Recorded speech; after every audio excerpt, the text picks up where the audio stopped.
The year is 1284. The setting, a picturesque town nestled on the banks of the Weser River in medieval Germany, Hamelin. For centuries, this seemingly idyllic town has harbored a tale so profoundly disturbing, so chillingly enigmatic, that it continues to echo through history, whispered as a cautionary fable yet rooted in a horrifying, unsolved truth. It is the story of the Pied Piper, and the collective vanishing of an entire generation of Hamelin's children. Imagine the stench, the disease, the sheer terror that must have gripped Hamelin. The town was utterly overwhelmed by rats. They infested homes, devoured food, spread illness. Desperation hung heavy in the air. Then, on June 26, a strange figure appeared. Dressed in vibrant, multicolored clothing, a Pied Piper, he promised a solution. For a fee, he would rid Hamelin of its vermin plague. The town council, desperate, agreed. The piper produced a pipe, unlike any seen before, and began to play. Its melody, haunting and irresistible, drew every rat from every corner of Hamelin. They swarmed after him, a living tide of fur and teeth, as he led them down to the Weser River. With a final, triumphant note, the piper watched as the entire rodent horde plunged into the churning waters, drowning to the last. Hamelin was free. Relief washed over the town, quickly followed by a far less noble emotion, greed.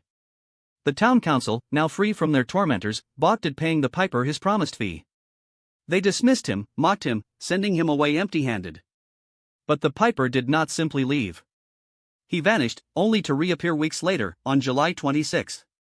This time, his pipe played a different tune. Not for rats, but for the most innocent and vulnerable of Hamelin's population. As the enchanting, hypnotic music drifted through the streets, children emerged from their homes, as if drawn by an invisible thread. Boys and girls, some as young as toddlers, others on the cusp of adolescence, gathered in a mesmerized procession behind the piper. He led them, not to the river, but towards the Koppenberg Hill, a seemingly innocuous rise on the edge of town. As the last child vanished into a crevice in the hillside, the entrance seemingly sealing behind them, an ominous silence descended upon Hamelin. 130 children, gone. Forever. The official town chronicle of Hamelin from 1384, a century after the event, records, in the year 1284 on the day of John and Paul, 26th of June, 130 children born in Hamelin were led out of the town by a piper wearing multicolored clothes to a place called Koppen, near the Calvary, and were lost. A stained glass window, once in the Hamelin church and later documented before its destruction, depicted the piper leading children away. These are the fragments of historical evidence, yet they offer no explanation, only confirmation of the horror. What truly happened? The legend of the Pied Piper of Hamelin is one of history's most persistent and terrifying, unsolved mysteries. Many theories attempt to bridge the gap between folklore and fact. One prevalent theory suggests the children were victims of the Black Death or other devastating plagues common in medieval Europe. The piper, in this context, could be a symbolic representation of death, leading the young away. Families, in their grief and the need for emotional distance, might have mythologized the tragic reality of mass child mortality. Another dark possibility points to the Children's Crusade of 1212.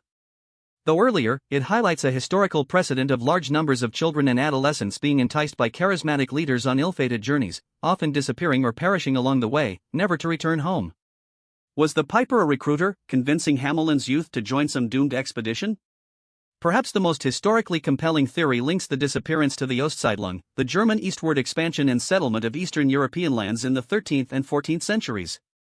Recruiters, often called locators or werbers, traveled through overpopulated German towns, promising land and opportunity in places like Brandenburg, Pomerania, Moravia, and Transylvania.